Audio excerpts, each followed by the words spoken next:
اللہ کی محبت اور اللہ کا خوف اس لیول کا ہونا چاہیے انسان کے اندر کہ اس کی محبت کے سامنے کسی محبت کی کوئی حیثیت نہ ہو، یا اس کے خوف کے سامنے کسی خوف کی حیثیت نہ ہو۔ تو ابراہیم بھی اپنی قوم کو سمجھانے کی غرض سے انہوں نے یہ نہیں کہا کہ سٹارٹ میں تم مشرک ہو، تم کافر ہو، تم جاہل ہو، کچھ نہیں کہا، بلکہ تبلیغ کا اسلوب بتا دیا کہ حکمت سے بات کرنی ہے، دنائی سے بات کرنی ہے۔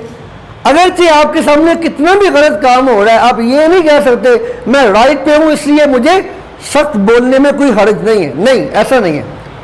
آپ حق پہ ہیں تو دیکھیں گے رسول اللہ صلی اللہ علیہ وسلم حق پہ تھے، لیکن اخلاق کا دامن کبھی نہیں چھوڑا تھا۔ اب یہ حکمت سے بات ہو رہی ہے، اور یاد رکھیں قرآن نے ہمیں جو دعوت کا اسلوب بتایا ہے اس میں مار کٹائی، ڈنڈا برداری یا اس میں سخت مزاجی بالکل نہیں ہے۔ آپ سچ پہ ہیں پھر غصہ کس بات کا، آپ رائٹ پہ ہیں پھر غصہ کس بات کا۔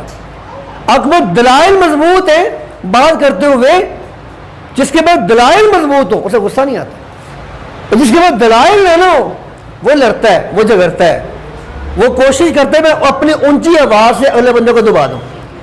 میں نے بتایا تھا نا کہ فیہ نبأ ما قبلکم، اس میں پہلے اقوام کے قصے ہیں، وہ کیسے؟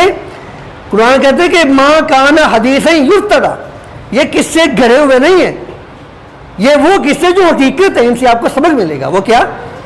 ابراہیم بتانا یہ چاہ رہے ہیں، دیکھیں جو خود اتنا بے بس ہے، خود اتنا بے بس ہے کہ وہ اپنے آپ کو ڈوبنے سے مرنے سے نہیں بچا سکتا، یا خود اتنا بے بس ہے، ایک بندہ ہمارا دنیا سے چلا جاتا ہے، ہم اسے خود کفن دیتے ہیں، خود غسل دیتے ہیں، خود قبرستان تک لے کے جاتے ہیں، خود اس کی میت قبر میں اتارتے ہیں، اس کے اوپر خود مٹی ڈالتے ہیں، وہ اپنی مرضی کے ساتھ چل نہیں سکتا، مرا ہوا شخص دھوپ سے چھاؤں میں نہیں جا سکتا، اتنا وہ بے بس ہے۔ جب وہ قبر میں چلا جائے تو اس کے بعد وہ ہماری مشکلیں کیسے حل کر سکتا؟ جو خود بیمار ہو جائے وہ شفا تو نہیں دے سکتا، جو خود مشکل میں آ جائے وہ مشکلیں حل تو نہیں کر سکتا، جو خود مسائل کا سامنا کرے ڈوب جائے، جس کے سامنے بادل آ گیا وہ ڈوب گیا، تو وہ ہمارے مسائل کس طرح حل کر سکتا ہے؟ تو یہ ابراہیم کا اس میں ہمارے لیے سبق تھا۔ فلما افل قال اللہ احب الافلین، جو ڈوب جائے وہ ہمارا خدا نہیں ہو سکتا۔ قرآن کے واقعات کو اپنی زندگی کے ساتھ ہم نے ریلیٹ کس طرح کرنا ہے کہ قرآن ہمارے ساتھ کیسے بات کر رہا ہے۔ دیکھیں یہ جو قرآن ہے ابراہیم کا واقعہ بیان کر رہا ہے، بات تو ہم سے ہی کر رہا ہے نا، قیامت تک کے لیے قرآن ہے، تو بات ہم سے کر رہا ہے کہ دیکھو ابراہیم کا بھی یہ عقیدہ تھا جو ڈوب جائے، جو مر جائے، جو خود مشکل میں آ جائے، وہ ہماری مشکلیں حل نہیں کر سکتا، ہمارا خدا نہیں ہو سکتا۔ ہم نے چڑھتا وہ سورج دیکھا، ہم نے تمیز چھوڑ دی یہ والی، یہ بندہ اچھا ہے کہ نہیں ہے، ہم نے نظریہ چھوڑ دیا اپنا۔ ہمارا بنیادی نظریہ کیا تھا؟ لا الہ الا اللہ۔ وہ کیا معنی اس کا؟ اللہ کی زمین پہ نظام اللہ کا چلے گا، اللہ کی زمین پہ غیر اللہ کا قانون نہیں چلے گا، اور جو شخص زمین پہ اللہ کی پہ قانون سازی کرتا ہے، نئے قانون بناتا ہے، وہ اس کا مطلب ہے وہ کہنا چاہتا ہے اللہ کا قانون نعوذ باللہ ناقص ہے، میں بڑا اچھا نظام لے کے آ رہا ہوں، اس کو نافذ کر دوں۔ یہ شرک ہے، اللہ کی زمین پہ کسی اور کا نظام نافذ کرنا کیا ہے؟ شرک ہے۔ تو میں ابراہیم کی زندگی سے جب دیکھا کہ شمس بازغہ، سورج دیکھا پوری آب و تاب سے نکلا، قوم سجدے پڑ گئی۔ جیسے ہم نے اپنے سیاسی خداؤں کو، انہیں خدا ہی کہتے ہیں، جب ہم ان کے غلط کو غلط نہیں کہتے، ہم ان کے لیے لڑے مڑے جا رہے ہوتے ہیں تو انہیں خدا ہی کہتے ہیں۔ اگر سورج کی طرح آپ بھی لوگوں پہ اس طرح غالب آ جائیں گے جس طرح سورج گرمیوں میں غالب آ جاتا ہے، اور آپ لوگ اس سے بھاگتے ہیں، آپ کے قدم جلاتا ہے، وہ آپ کی آنکھوں میں وہ اس قدر روشنی ڈالتا ہے آپ اسے دیکھ نہیں پاتے، یعنی وہ غرور میں آتا ہے، تو غرور کو شام کو زوال ہوتا ہے۔ ہمیں یہاں سے کیا سبق ملا کہ ہر عروج کو نہیں، ہر غرور کو ایک زوال ہوتا ہے۔ تو ابراہیم علیہ السلام نے کہا دیکھو وہ سورج بھی گیا، وہ بھی ڈوب گیا، تو کیا کہتے ہیں؟ فلما رأى الشمس بازغا قال هذا ربي هذا اکبر فلما افل قال یا قوم انی بریء مما تشرکون۔ آپ نے یہ نہیں دیکھا کہ میری برادری، میرا باپ اس طرف کھڑا ہے اور میں اس طرف کھڑا ہوں، میرا باپ کیا کہے گا؟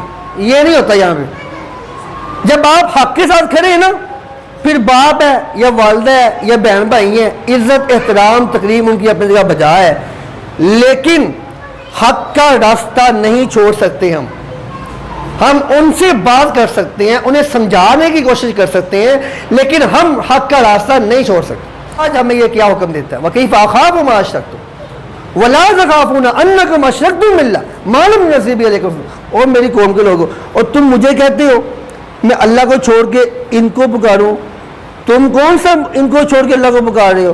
جب تم میرے کہنے پہ باطل کو نہیں چھوڑ رہے، اپنے غلط کاریوں کو نہیں چھوڑ رہے، شرک نہیں چھوڑ رہے، تو میں تمہارے کہنے پہ حق بات کیوں چھوڑ دوں؟ میں نہیں چھوڑ سکتا۔ تو یہ ہمیں اللہ نے ایک مزاج دیا کہ کسی کے کہنے پہ حق بات سے نہ پھر جائیں، وہ چاہے جتنا بھی قریبی ہے، ہمیں حق سے نہیں پھرنا چاہیے۔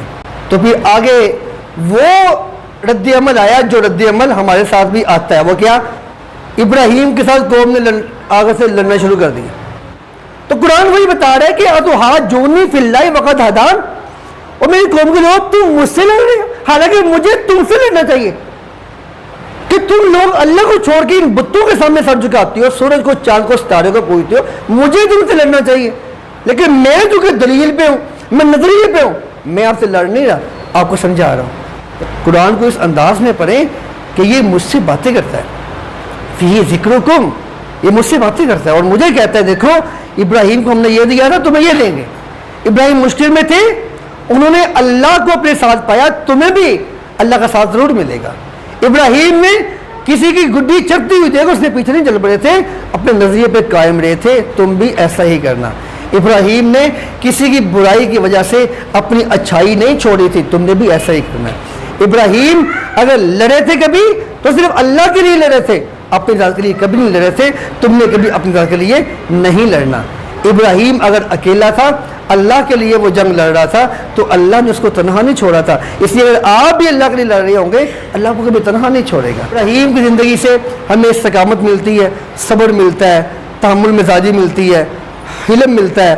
ہمیں ابراہیم کی زندگی سے توحید ملتی ہے، اللہ پر یقین ملتا ہے، اللہ سے محبت ملتی ہے۔ ابراہیم کی زندگی سے اللہ کی فرما برداری ملتی ہے، اور ابراہیم کی زندگی سے ہمیں مستقل مزاجی ملتی ہے کہ ساری زندگی ابراہیم نے ایک مشن پہ لگا۔